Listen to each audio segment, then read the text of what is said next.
Battle of Mohacs, فاتح Hungary سلطان سلیمان اعظم، سلیمان دی magnificent. 1520 میں عثمانی تخت پر چڑھنے والے سلیمان عظیم نے روم کو سرخ کے طور پر نشانہ بنایا۔ اس نے 1521 میں بلغارات اور 1522 میں روڈوس پر قبضہ کر کے اپنی طاقت اور فوجی صلاحیتوں کو پوری دنیا کے سامنے ثابت کیا۔ 1526 تک ترک ہنگری کے اندرونی حصے میں تھے، جسے اب یورپ کے لیے گیٹ وے کے طور پر دیکھا جاتا ہے۔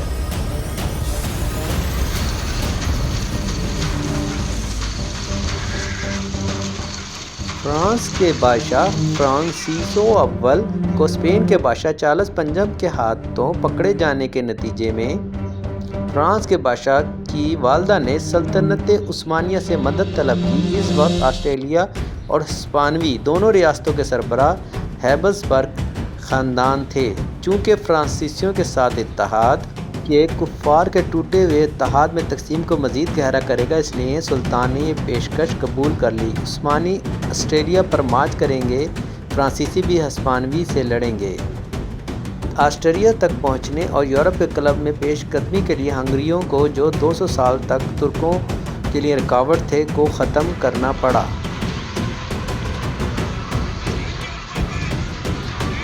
ان حالات میں سلطان اپنی 1,00,000 افراد پر مشتمل فوج کے ساتھ ہنگریوں کے خلاف مہم پر نکلے۔ عثمانی فوج میں اناطولیہ اور رومیلین سپاہیوں، حملہ آوروں، جینیسری رائفل یونٹس، نظم و ضبط والے جینیسری یونٹس، توپ خانے کے یونٹ اور رضاکار سابق فوجی شامل تھے۔ عثمانی فوج استنبول سے بلغراد اور وہاں سے موہاکس کے میدانی علاقوں تک پہنچ گئی۔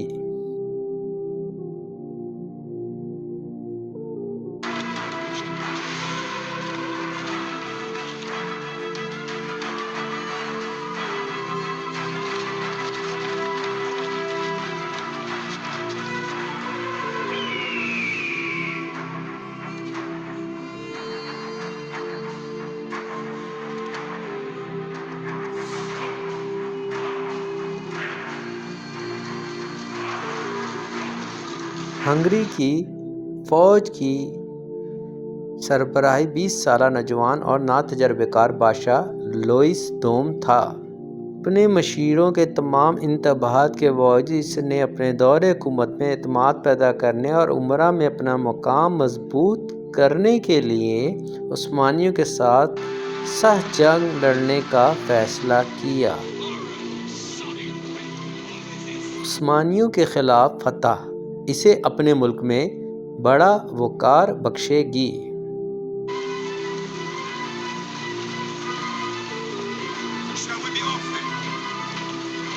ہنگری کی فوج میں تقریباً 50,000 فوجی تھے اور ان میں سب سے مشہور کیولری یونٹ تھے، جنہیں بلیک نائٹس کہا جاتا تھا۔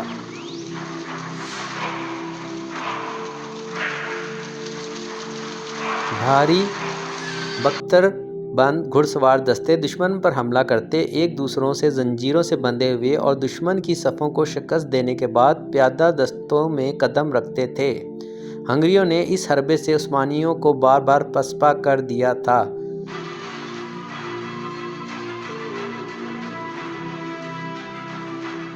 شاہ لوئس دوم موہاکس کے میدان میں آ کر ترکوں کا انتظار کرنے لگے تھے۔ اس نے میدان جنگ کا انتخاب خود کیا اور ترک ایسے جغرافیہ میں لڑیں گے جس کے بارے میں وہ نہیں جانتے تھے۔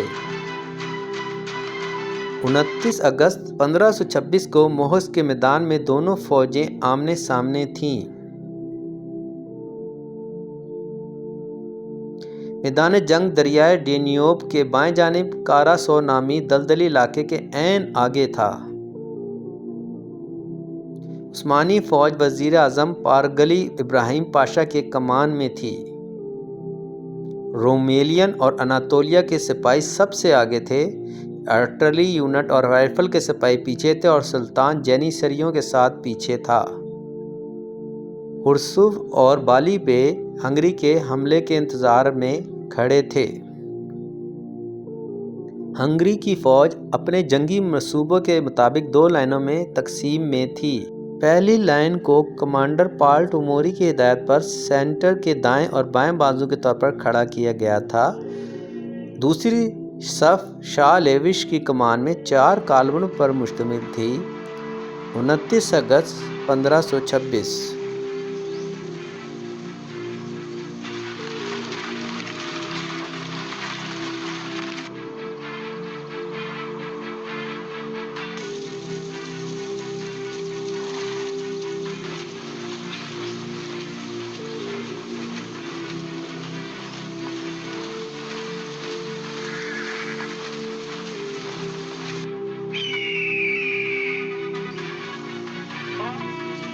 پہلا حملہ ہنگری کے بلیک نائٹس نے کیا تھا۔ اس سے ترک رومیلین اور اناطولیہ کے سپاہیوں کا مقابلہ ہوا۔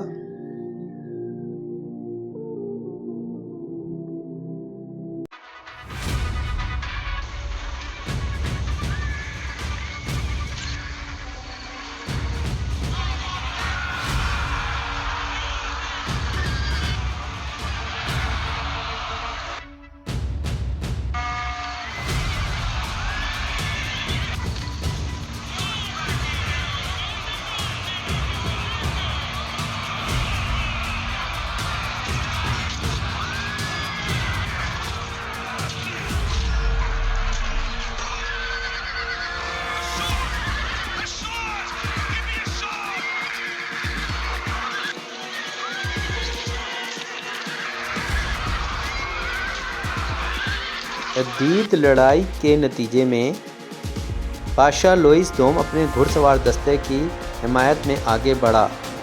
آنے والی حمایت کے پیش نظر عثمانی فوجیں پیچھے ہٹنا شروع ہو گئیں۔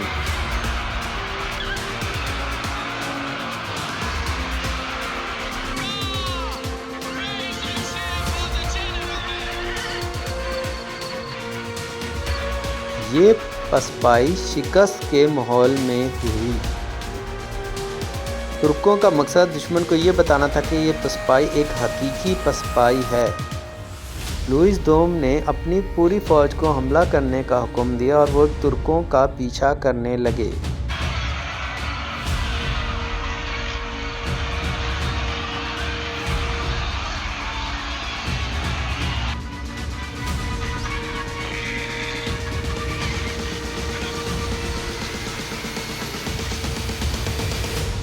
جیسے جیسے ہوا میں دھند بڑھتی گئی، ہنگری کے باشندے جانے بغیر ترکوں کا پیچھا کرتے رہے کہ ان کا سامنا کس سے ہوگا۔ ایک خاص فاصلہ طے کر ترک فوج اچانک زنجیریں لگا کر 2 حصوں میں بٹ گئی اور ایک دوسروں سے زنجیروں سے جڑے ہوئے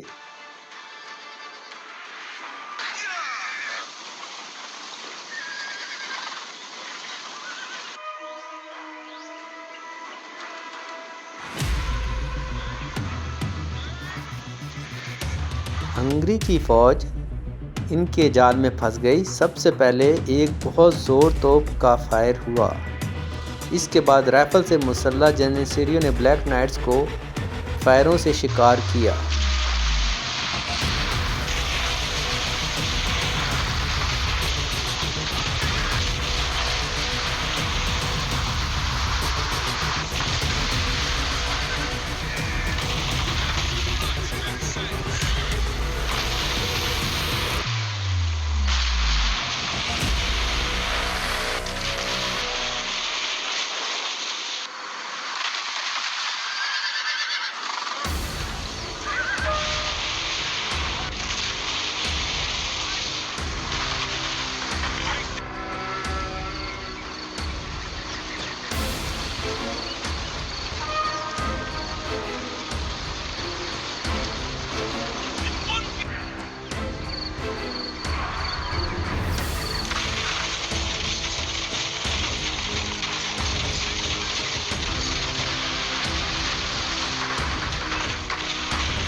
ترکوں نے جنہوں نے ہنگریوں کو گھیر لیا گرینڈ وزیر ابراہیم پاشا کے حکم پر ہمہ گیر حملہ کیا۔ اس لمحے کے بعد ہنگری کا نظم و ضبط ٹوٹ گیا اور وہ گھبرا کر بھاگنے لگے۔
اوہوکس کی جنگ نے صرف 2 گھنٹے میں تاریخ کا رخ بدل دیا اور عثمانیوں کی فیصلہ کن فتح کے ساتھ اختتام پذیر ہوا۔